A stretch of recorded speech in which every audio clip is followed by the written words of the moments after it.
Shalom a todos, bem-vindos ao canal Ouça a Torá. Vamos à terceira aliada para Berukotay.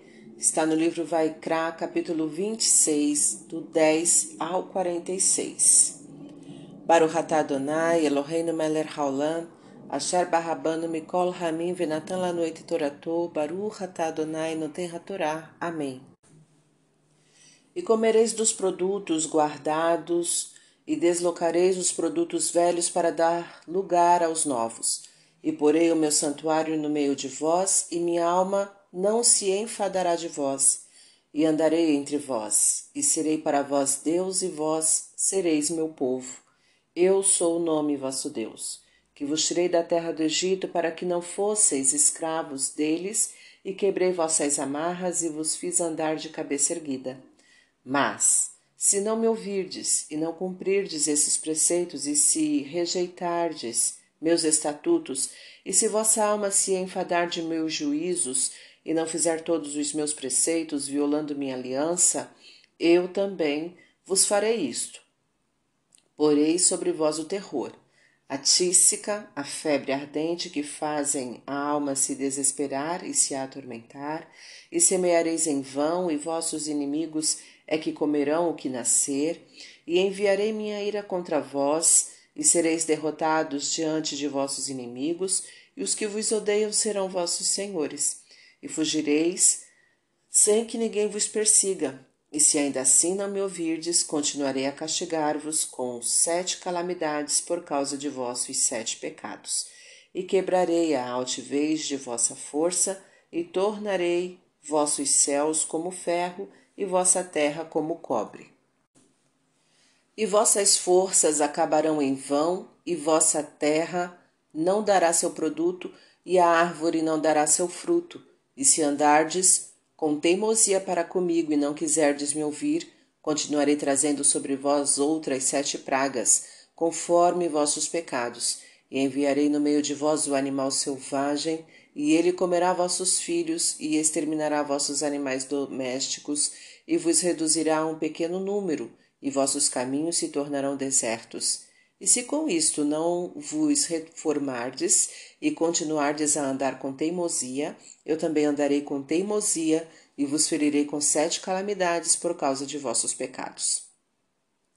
E trarei sobre vós espada vingadora como vingança de meu pacto, e sereis ajuntados dentro de vossas cidades, e enviarei a peste entre vós, e sereis entregues nas mãos do inimigo.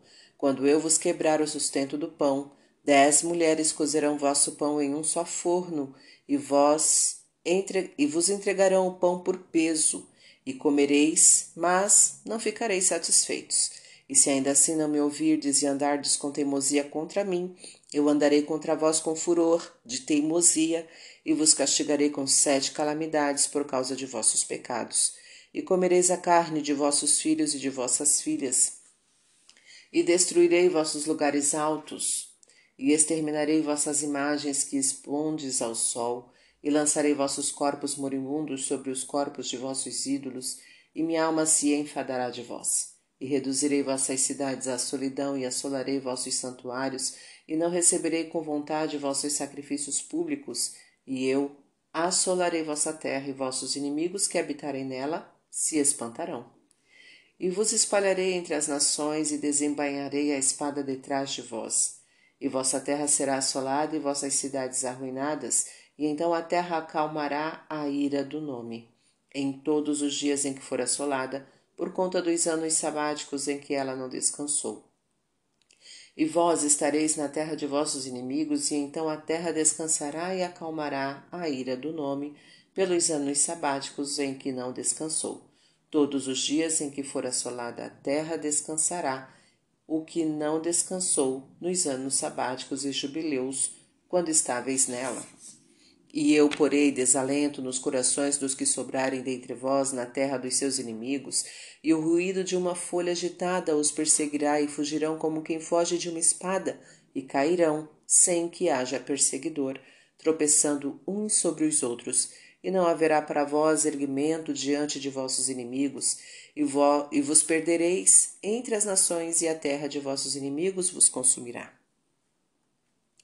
E os que sobrarem dentre vós definharão, pelas suas iniquidades e pelas iniquidades dos seus pais nas terras de seus inimigos, e reconhecerão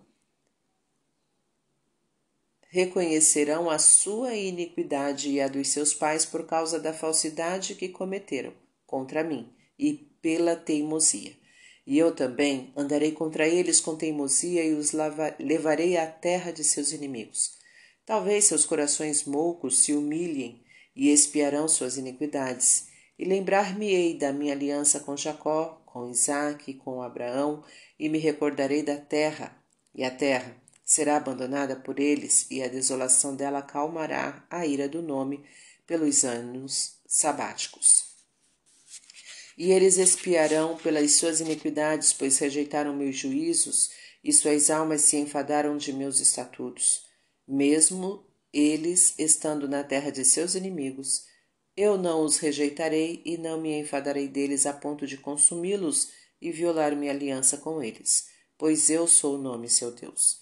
E me recordarei, por amor a eles, da aliança dos primeiros, a quem tirei da terra do Egito, à vista das nações, para ser o seu Deus. Eu sou o nome.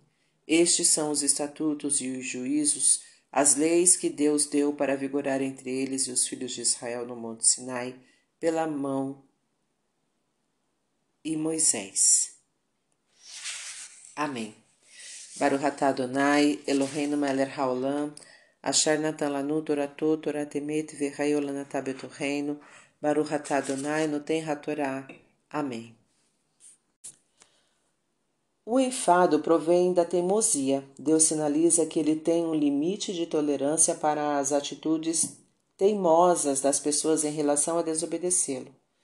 Andar entre as pessoas indica uma empatia, sentir-se igual. Quando as pessoas se comportam conforme o agrado de Deus, isto é, imitando-o, ele trata as pessoas como iguais, isto é, como indivíduos que confiam uns nos outros. Andar de cabeça erguida significa olhar para cima, isto é, perceber que existe Deus e que Ele está acima de todas as coisas. O homem tem livre arbítrio, mas tem que arcar com as consequências de suas escolhas, sejam elas acertadas ou não. Se a escolha for errada, isto é, contra a vontade de Deus, Ele castigará de acordo. O desespero e o tormento são castigos divinos que visam levar o homem a se aproximar de Deus, pois estando ao lado dele, cessam os sofrimentos e a alma se sente bem. A colheita, bem como toda fonte de recursos, provém de Deus, e é a Ele que devemos rezar para ter sustento, mas para ter sucesso é preciso ser merecedor. Este sintoma de paranoia simboliza todos os tipos de alucinações, inclusive as provenientes de consumo de drogas. O consumo de drogas é tão maléfico ao homem que é considerado um castigo. Deixar de ouvir Deus, isto é, não obedecer às suas leis, faz com que a pessoa incorra em pecados graves. Incorrer em sete pecados simboliza pecar cada dia da semana, isto é, o tempo todo, e neste caso cada pecado provoca uma calamidade. As calamidades têm como objetivo fazer a pessoa voltar para Deus. Para tanto, o efeito das calamidades sobre cada pessoa é específico, sob medida para as condições psicológicas e sociais dela. A pessoa que se sente forte, autossuficiente, não reconhece que tudo provém de Deus. As calamidades que ele mandará para esta pessoa tenderão a fazê-la mudar de ideia a esse respeito, percebendo quão frágil e dependente ela é. O ferro é algo rígido, simbolizando a rigidez de caráter, a severidade. Tornar os céus como ferro simboliza que Deus usará de severidade quando tratar do pecador. O cobre era usado na época como espelho. Dizer que a terra tornar-se-ia como cobre simboliza que a terra refletiria as ações do homem, e conforme as próprias palavras divinas, o homem pagaria pelos anos sabáticos que não foram respeitados, não tendo descanso. É o castigo na mesma moeda. O animal selvagem é irracional e egoísta. Comporta-se da mesma maneira que o homem que resolve se afastar das leis divinas que pregam o amor e a racionalidade. É o castigo na mesma moeda. Simbolicamente, a irracionalidade e o egoísmo serão transmitidos às futuras gerações, tornando o convívio social insuportável. Os animais domésticos simbolizam os instintos irracionais apaziguados. Exterminá-los significa eliminar o controle, permitindo que os instintos animalescos tomem conta do homem. Pequeno número simboliza também insignificância. Do mesmo modo que os filhos de Israel desprezaram a presença divina, Deus fará com que os demais povos os desprezem. No deserto, torna-se difícil orientar-se. Do mesmo modo que os filhos de Israel não quiseram se orientar através das leis divinas, eles ficarão desorientados em seus caminhos. Todos os castigos que Deus impõe ao homem é para que ele se arrependa de seus erros, mas, com o livre-arbítrio que o homem tem, ele pode recusar essa chance, devendo arcar com as consequências de seus atos.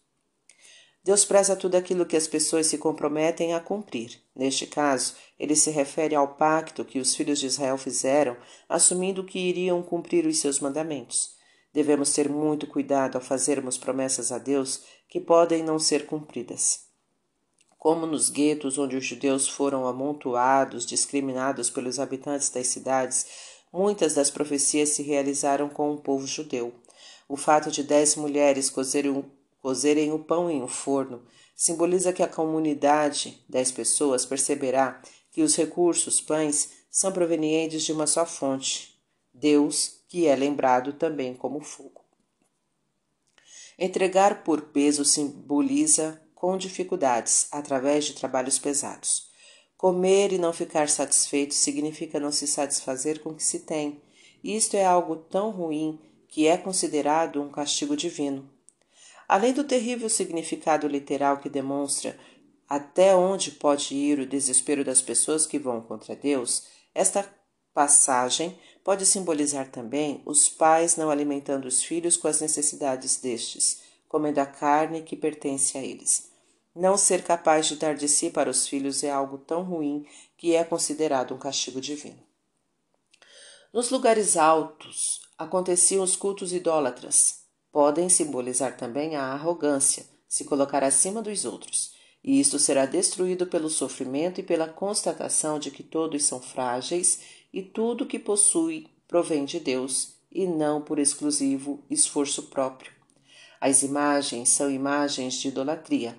Era necessário expô-las ao sol para que elas fossem iluminadas e assim adquirissem luz. Nada semelhante ao verdadeiro Deus que, além de ter luz própria, a distribui a quem ele acha merecedor. Os corpos das pessoas, apesar de moribundos, isto é, quase sem vida, estão acima dos corpos das imagens de idolatria. Imagens sem vida de nada servem. São menos significativas e importantes do que os corpos de pecadores moribundos. De nada adianta um pecador presentear Deus, pensando que com isto ele lhe dará mais atenção ou perdoará seus pecados. Deus é imune a subornos, só funciona a sinceridade, pois ele conhece toda a intimidade de cada pessoa. Os inimigos dos filhos de Israel se espantarão ao perguntarem como um povo eleito pode ter sido tão abandonado por quem o elegeu? Muitos poderão até dizer que este povo já não conta com a presença de Deus. Enganam-se os que assim pensarem. Deus se importa e castiga os filhos de Israel da mesma maneira que um pai que quer o bem de seu filho o castiga quando este faz algo errado. Pior seria se Deus não ligasse para os pecados de seu povo, o que configuraria completo desprezo por ele. É o que aconteceu com Israel, que foi abandonada pelos judeus exilados e habitada pelos árabes. O que aconteceu com o povo judeu, não ter uma pátria, é um terrível castigo. Os judeus, desde que foram expulsos de Israel no ano 70 da Era Comum, sofreram inúmeras perseguições. Cruzadas, inquisições, holocausto nazista, pogroms na Rússia, etc., e não tiveram para onde ir até que o Estado de Israel foi proclamado recentemente. O preço disto foi milhões de inocentes mortos pelos povos que os acolheram. Não sobrará vestígio de sua presença, a terra será assolada pelas mãos de Deus e as cidades serão arruinadas pelas mãos dos homens. Deus eventualmente se utiliza dos homens para completar suas obras. Mesmo as coisas aparentemente inanimadas têm vida diante de Deus e elas interagem com Ele. Não temos condições de aquilatar o quão grande é a criação divina. É o castigo na mesma moeda. A terra não descansou durante um certo tempo, correspondente aos anos sabáticos e aos jubileus, e os filhos de Israel não terão descanso também pelo mesmo período de tempo. Esta e outras situações reforçam a ideia de que o castigo mais eficaz é cada um provar daquilo que provocou. É a filosofia do olho por olho, dente por dente. E como isto vem de Deus, não cabe ao homem questionar se é ou não a melhor política. As iniquidades dos pais pesam sobre os filhos, bem como as coisas boas que os pais fazem ou fizeram. Se os filhos forem iníquos como seus pais, o castigo sobrevirá. Os filhos devem analisar o comportamento de seus pais, a fim de não cometerem os mesmos erros, e fazendo o bem, compensarão os atos faltosos de seus antepassados, não sendo castigados por causa deles. A humildade nos corações é o caminho certo para não pecar. Os arrogantes e aqueles que procuram ser superiores aos demais fatalmente acabam pecando. E o pior, não reconhecem seus erros. Os verdadeiros sábios são humildes, pois a humildade proporciona satisfação a Deus. A terra simboliza as bases. Os patriarcas se constituem nas bases do povo. É por isso também que uma coisa evoca a outra. E do mesmo jeito que Deus amava os patriarcas, Ele ama a terra de Israel e o seu povo. E quando Ele o castiga, é para fazê-lo evoluir, tornando-se mais humilde. É como um pai zeloso que cuida de seu filho. Deus dá um exemplo de como um pai deve tratar seus filhos, mesmo que eles se enfadem de suas ordens. Não os abandonar. A aliança que Deus fez com seu povo tem em contrapartida o compromisso que os pais têm de educar e cuidar de seus filhos, e este compromisso deve perdurar para sempre no relacionamento pai-filhos. Deus mostra que as pessoas vão crer mais nele porque ele as tirou do Egito, isto é, do sofrimento. As pessoas frequentemente se lembram de Deus somente na hora do sofrimento. Aí elas vão rezar, etc. Quando a dificuldade passa, é comum as pessoas se esquecerem do seu benfeitor. As leis divinas foram entregues através de um intermediário, Moisés. Isso demonstra que o homem é um parceiro de Deus em diversas ocasiões, constituindo-se esta parceria na missão específica de cada um. As leis divinas são frequentemente chamadas de leis de Moisés, devido ao mérito que este teve em divulgá-las. Para refletir, se você andar conforme a vontade divina, cumprindo suas leis, Deus o recompensará, andando ao seu lado, livrando-o de sofrimentos. Mas se você fizer as coisas contra a vontade divina, utilizando o seu livre-arbítrio, você deverá arcar com as consequências de seus atos. Deus se afastará de você e enviará castigos que têm como objetivo fazê-lo se arrepender dos malefícios que provocou com os seus pecados, torná-lo mais humilde e convencê-lo a se comportar com maior senso humanitário. Saiba que os castigos e recompensas divinas são sempre pagos com a mesma moeda. Mas ele não quer o sofrimento de ninguém, e uma vez se arrependendo com sinceridade e retornando ao caminho certo, que é o de o seguir, suas leis, Deus voltará ao seu convívio, ficando próximo de você. Para exercitar, analise cada dificuldade que você está enfrentando e verifique como ela poderá propiciar sua evolução espiritual. Faça essa reflexão, deixe aqui nos comentários o que você chegou, a conclusão que você chegou. Está gostando do conteúdo do canal? Então curta, comenta, compartilha. Se ainda não é inscrito, se inscreve, ativa o sininho e fica por dentro das novidades. Shalom a todos!